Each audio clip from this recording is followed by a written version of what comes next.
जैसा कि आप देख रहे हो,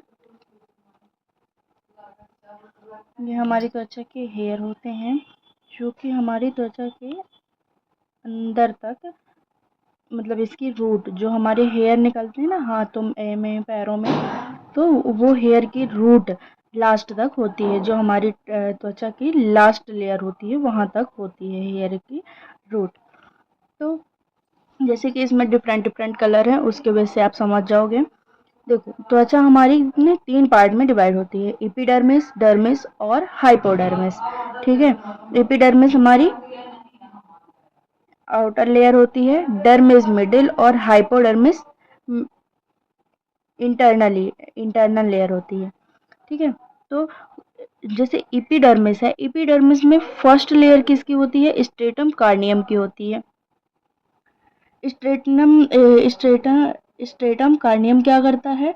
ये मतलब कि सबसे ऊपरी लेयर होती है जो कीरेटिन के कण की बनी होती है। और क्या होता है इसमें? कोशिका द्रव के सूखने के कारण कीरेटिन में ये बदल जाती है। यह 8 से 10 मृत परतों की बनी होती है। ये 8 से 10 परतों की बनी होती है। फिर सेकंड क्या है? Stratum lucidum. स्ट्रेटम ल्यूसीडियम ये कार्नियम के नीचे की परत होती है। इसके बारे में अभी डिटेल में अपन पढ़ेंगे। एंड थर्ड क्या होती है? Stratum granulosum. स्ट्रेटम ग्रेन्युलोसम ये एपिडर्मिस की बाहर से तीसरी परत होती है। ये तीसरी परत हो गई। फिर फोर्थ परत क्या होती है? Stratum spinosum. फिर नेक्स्ट परत होती है स्ट्रेटम मेलपिगी जर्मिनेटिव।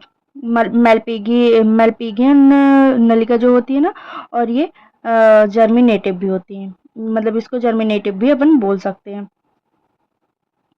ये वाली लेयर को, जो ये अंदर तक रहती है, ये लेयर होती है स्ट्रेटम मेलपिगी। फिर ये होती है हमारी स्वीट ग्लैंड, ये ब्लू कलर से बनी हुई आपको दिख रही होगी, ये स्वीट ग्लैंड होती है। ठीक है, ये ब्लड कैपिलरीज होते हैं, ये जो इसमें डॉट डॉट पाए जाते हैं, ये कोन टिश्यूज होते हैं, और हेयर फॉलिकल होते हैं, और ये फैट सेव होते हैं। ये जो फैट के सेव होते हैं, जो कि ये हाइपोडर्मिस में पाए जाते हैं, हाइपोडर्मिस में पाए जाते हैं। और ये ब्लड वेसल्स होती हैं, ये जो होती हैं ये ब्लड वेसल्स होती हैं। ठीक है, चलो अब अपन इसकी डिटेल समझ लेते हैं। त्वचा मनुष्य के कंकाल तंत्र के ऊपर पेशी के मोटे आवरण को त्वचा कहते हैं। यह शरीर को सुंदर तथा आकर्षित बनाने का कार्य करती है। त्वचा 3 परतों से मिलकर बनी होती है।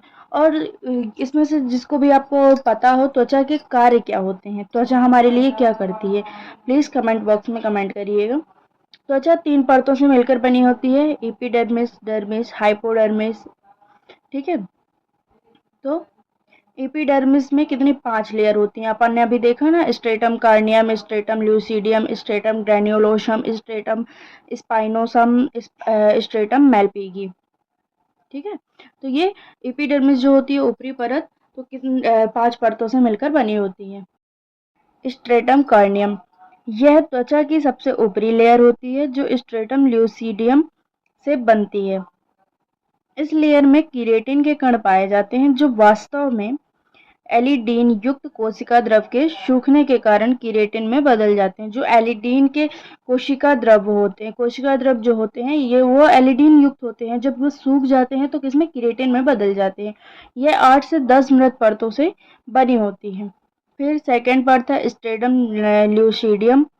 स्ट्रेटम कार्नियम के नीचे की परत होती है जो पतली चपटी केंद्रक युक्त 2 से 3 परतों की बनी होती है। इनकी कोशिकाओं में केरेटोहाइलिन के कण घुल जाते हैं जो बाद में एलिडीन नामक प्रोटीन में परिवर्तित हो जाते हैं। उसमें अपन ने क्या देखा था? एलिडीन युक्त जो कोशिका द्रव थे उससे कीरेटिन बन रहा था, इसमें केरेटोहाइलिन से एलिडीन प्रोटीन बन रहा है। एलिडीन के कारण ये कोशिकाएं पारदर्शी एवं जलरोधी हो जाती हैं। धीरे धीरे ये कोशिकाएं केंद्रक विहीन होकर मृत होती जाती हैं और स्ट्रेटम कार्नियम का निर्माण करती हैं।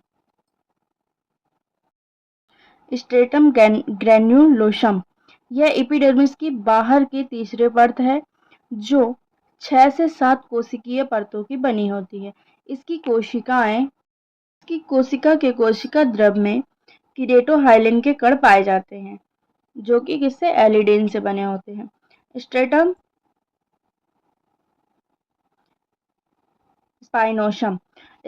स्पाइनोसम यह स्ट्रेटम ग्रेन्युलोसम की परत है जो स्ट्रेटम जर्मिनेटिव के विभाजन के से बनती है।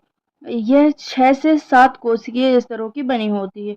ऊपर की 3 परतें इसी के विभाजन से बनती हैं। ऊपर की जो 3 लेयर थी ना, stratum corneum, stratum lucidum, stratum ग्रेन्युलोसम, ये किससे मिलकर बनी होती है? स्ट्रेटम स्पाइनोसम से बनकर बनी होती है। ठीक है। फिफ्थ है अपना जर्मिनेटिव या स्ट्रेटम मैलपीगी। यह एपिडर्मिस की सबसे आंतरिक परत है जो कॉलमियर एपिथेलियम ऊतक की बनी होती है। ये कोशिकाएं डर्मिस की ब्लड सेल से भोजन ग्रहण करके जीवन पर्यंत विभाजित होती रहती हैं और एक के बाद एक परत बनती रहती है जो क्रमशः ऊपर की ओर खिसकती रहती है। ठीक है। स्तनियों की कोशिकाओं में कीरेटिन बनने की क्रिया सल्की भवन यानी कि कोर्निफिकेशन कहलाती है। कशेरुकियों में बाल, कंकाल, नाखून, खुर, बाल, रोम, पंजे, चोंच, सल्क इत्यादि कीरेटिन के बने होते हैं। जो हमारी त्वचा होती है वो किससे कीरेटिन की बनी होती है, और नाखून वगैरह। डर्मिस जो कि मिडिल लेयर होती है, यह एपिडर्मिस के नीचे की परत होती है जो मेसोडर्म से विकसित होती है।